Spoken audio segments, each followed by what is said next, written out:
Hello, this is the Harboring Light. I'm Mary. I give a conservative perspective about the world around me. So, feedback, please reach out. So, either through email, Substack, X, and of course, fill up the comments on YouTube. Some of the audio platforms that I'm on, and also with YouTube, feel free to share, like, and subscribe. Get the word out that I'm on YouTube as well. It'd be greatly appreciated. And then also feel free to give me a rating on some of the audio platforms that I'm fixing to list. So, Spreaker, Spotify, iHeartRadio, Pandora, Amazon Music, Deezer, just to name a few. So this episode is all about Denmark, and particularly food eaten during the holiday, well, particularly with Christmas. And I appreciate the Denmark listener or listeners out there. Here we go.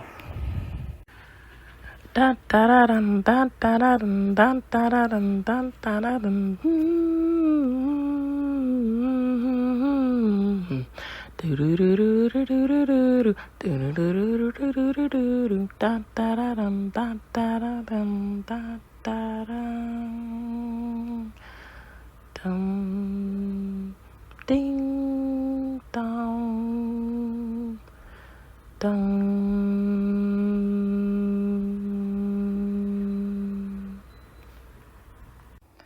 All right, so particularly Frederikshavn, the listener from Denmark, is the city I'm talking about.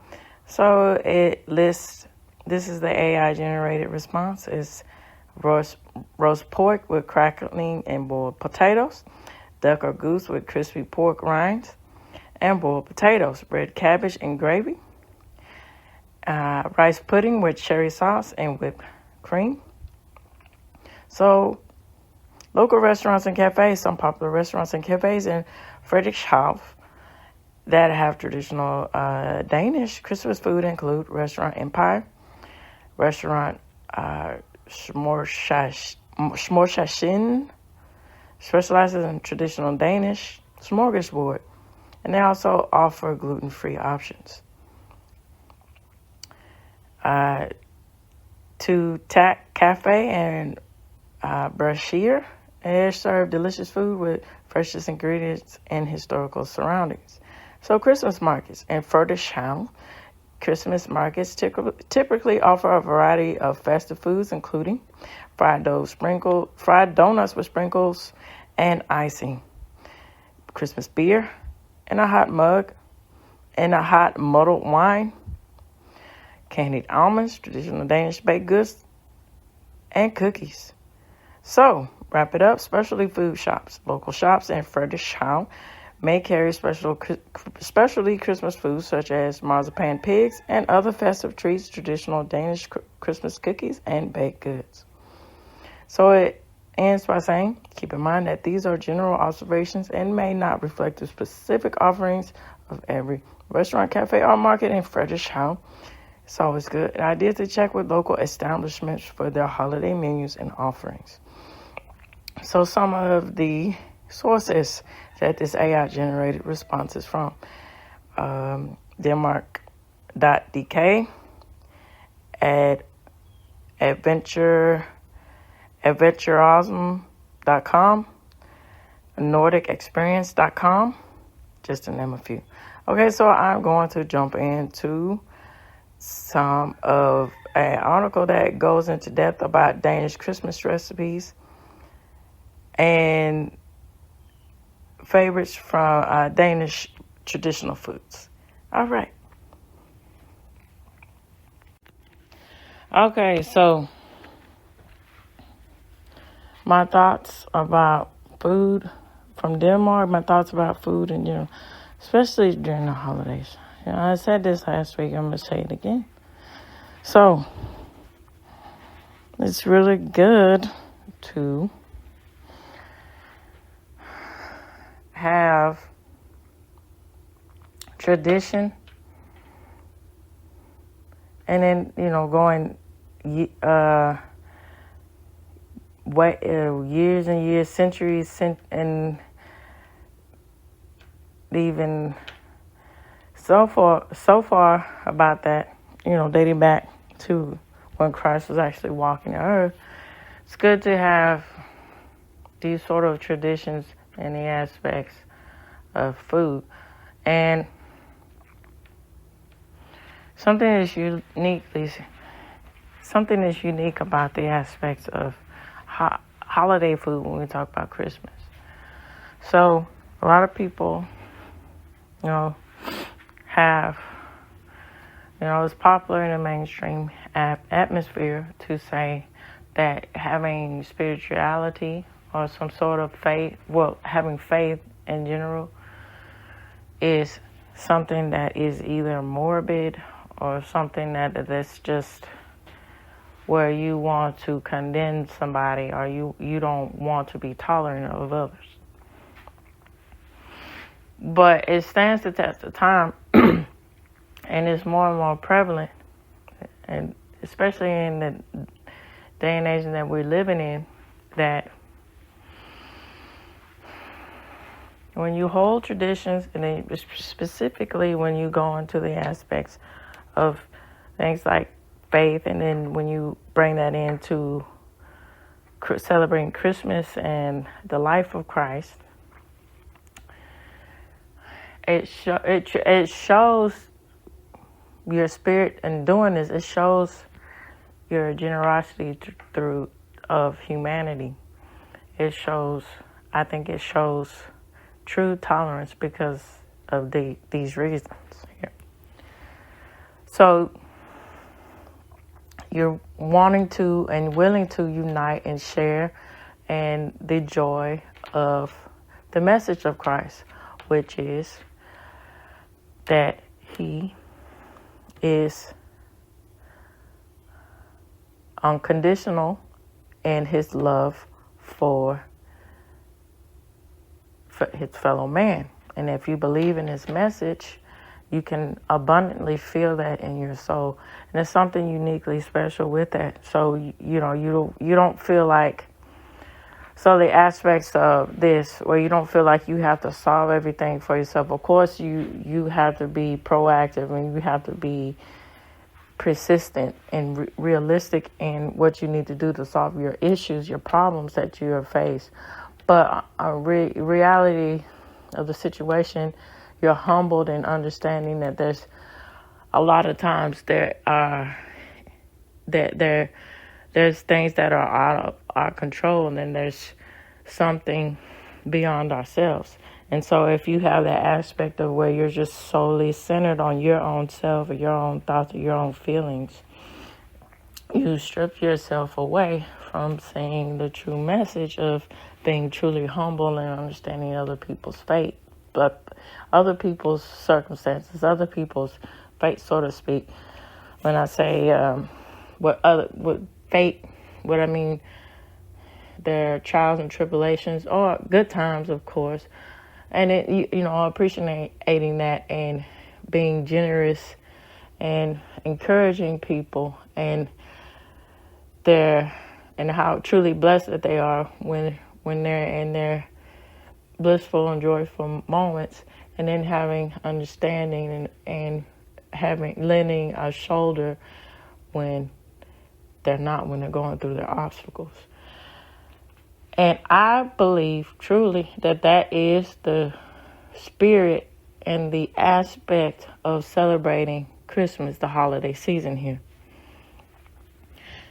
And so when you gather around and when you get into the point of having countries that want to share in tradition of giving and generosity, and they're not afraid to highlight their faith and their celebrations of Christ, and then expel on the traditions about everything, that truly sends a message of tolerance. And it's quite funny, wrapping this up, it's quite funny that, now I'm just going to have this section from my thoughts, or a couple thoughts, as I say, on my Substack writings that I post every Saturday on Substack. So this is the one section of my cup of thoughts. I'm not going to extend my cup of thoughts this time. So it's quite funny when you hear people. You're not you have to be tolerant of others. You have to understand others. But when they're left and pushed into a corner, so to speak, here, metaphorically speaking,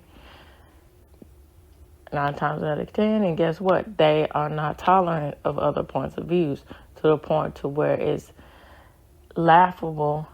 And when you get to that point of laughing instead of being mad and viscerally mad and to the point of destruction,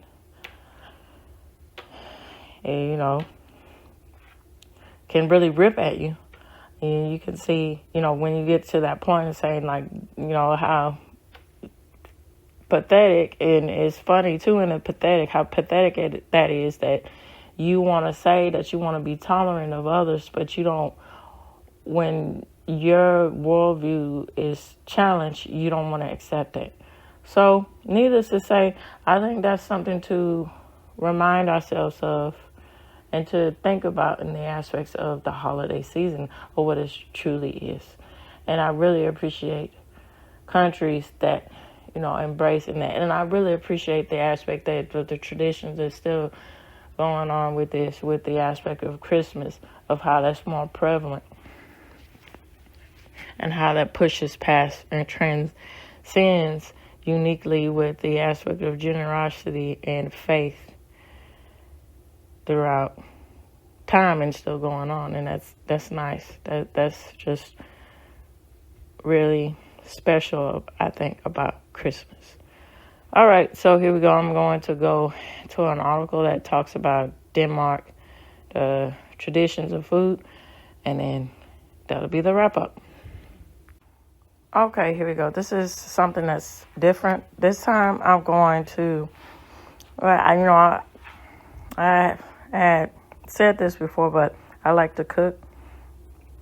So from Denmark.dk, it talks about Danish food, particularly during the holidays, Christmas, but it also gives recipes. So if you're interested, I'll link this for you. So one of the most popular Danish Christmas treats, which is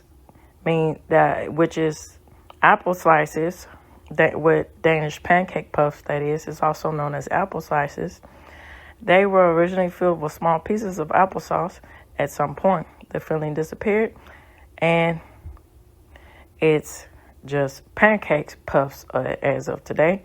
So, says this recipe makes about 20. It takes 30 minutes for prep time and 30 minutes to cook, and then 50 grams or 1.75 melted butter. You got flour, you got baking soda, you got ground cardamom, you got sugar, you got salt, you got lemon zest. That's optional. 2 eggs, cups of butter, and butter for frying. And so this is the method. Melt butter and set it aside. Mix flour, baking soda, cardamom, sugar, salt, and granulated lemon zest. And it's approximately 1 tablespoon in a bowl. So you divide the eggs into yolk and whites, and the yolks to dry the ingredients along with buttermilk and melted butter. And it says, did you know the frying of these pancakes is done in a special frying pan with 7 holes, traditionally made out of cast iron. In Denmark, these pans can be bought everywhere, but outside of Denmark, they may be hard to find. Otherwise, a puffed dumpling pan or a Japanese takahi pan will also work. So I'm going to go back here. So it goes on to talk about Danish mulled wine. It goes on to talk about Danish fried cookies, red cabbage salsa, roast duck, pretty good, potatoes, red cabbage, Danish gingerbread cookies, and I guess and Danish rice pudding. So I'm gonna read these two about the gingerbread cookies and the rice pudding, and then I'm gonna get into another article after this. So the Danish gingerbread cookie is a very traditional Danish cookie, and it's eaten throughout the month of December. So it gives you the methodology of how to do it, and it says it takes prep time a day and makes about 70, and it takes 15 minutes to cook. All right, so Danish rice pudding. So it's been a beloved Christmas dessert in Denmark for decades. It's known from around the year 1900 when the upper class began serving this Danish rice pudding with cherry sauce for Christmas instead of rice porridge. So it serves 6. It takes a day to prep, and it takes an hour to cook. All right, so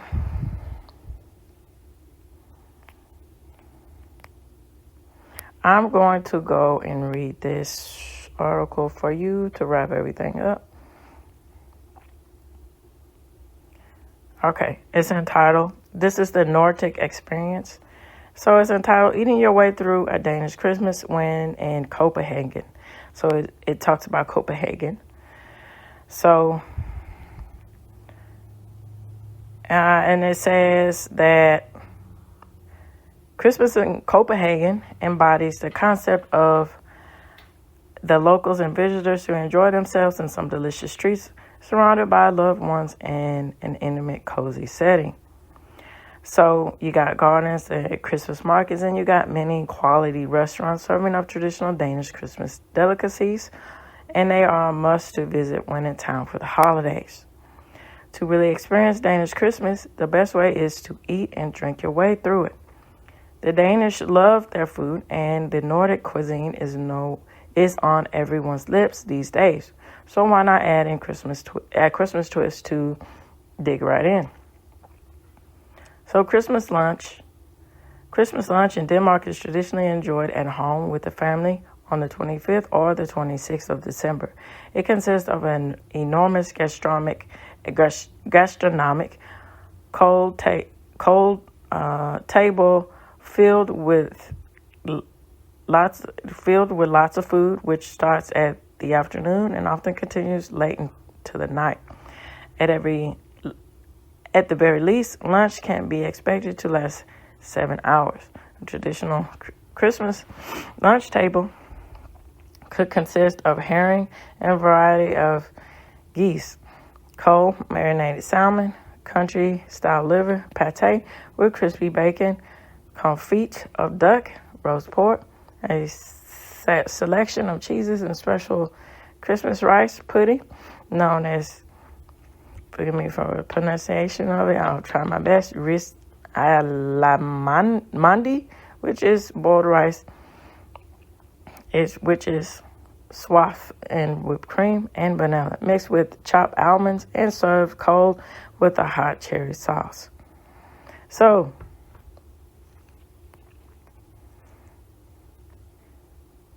kind of talks about rice pudding, rice porridge. For those sticking to the old traditional Danish Christmas,